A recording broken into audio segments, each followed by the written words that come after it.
Everybody has a conditioned mind, and that's what makes a person a person. So as soon as you're born, you're given a name, an identity, a culture, a religion, a nationality. It's essentially creating a fictional identity out of a field of infinite possibilities. So, when a baby is born, all it is experiencing is itself as everything it looks and hears and feels. And then, we come along and say, this is your name and that's a tree. And suddenly there's what we call a subject-object split, which is artificial. There's no me and the universe, because me is the activity of the universe. But as a result of our conditioning, which can be a result of our parents, our education, our religion, our culture, our history, our economics, we create a individual identity. Now, some people have a relatively good conditioning. The parents say, oh, you're a gift of the universe, you're the divine incarnation in this body, you will achieve extraordinary things and do wonderful things. And so that kind of programming influences everything from thought to emotions to perception to biology. So if a child is receiving lots of attention, affection, appreciation, acceptance, love, joy, then that'll create a biology that is self-regulating, homeostatic, and healthy.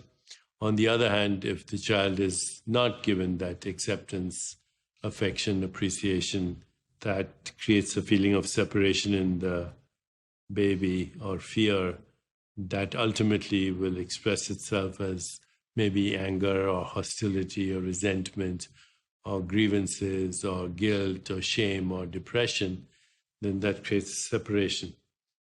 And so you have, as it's almost a cliche now, you have love on the one hand and fear on the other hand, but love is being connected to life and fear is being disconnected. That fear, which is the basis of all the other emotions I mentioned, the dysfunctional ones, that creates a disruption in homeostasis or self-regulation, which then we say dis-ease, because it starts with discomfort, but then it becomes disease. And I think more and more evidence is showing that early conditioning, almost before we learn to speak, because babies respond to body language. They look at eye movements, tone of voice, facial expression, gestures, and they're kind of trying to figure it out. Is this person loving or friendly, not with words, but at the level of feeling? And so that starts to program their limbic brain, which is their emotional brain.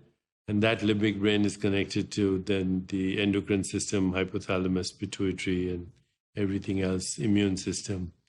So emotional trauma is the beginning of disease and goes back to very early childhood memories. Can we correct that? Yes, we can correct that.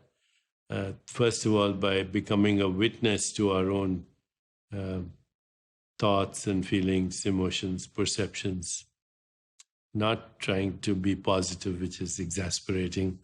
Positive people are very exasperating because they're so artificial.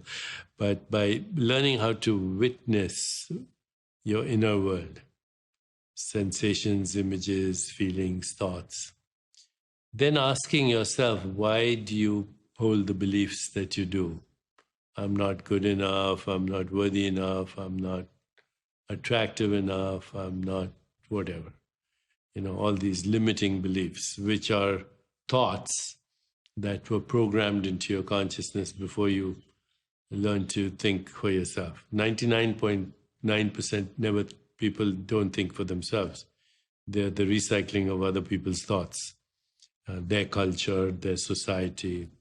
It's a kind of hypnosis of social conditioning. And so it programs you into very predictable outcomes of behavior, of thinking, and ultimately of biology.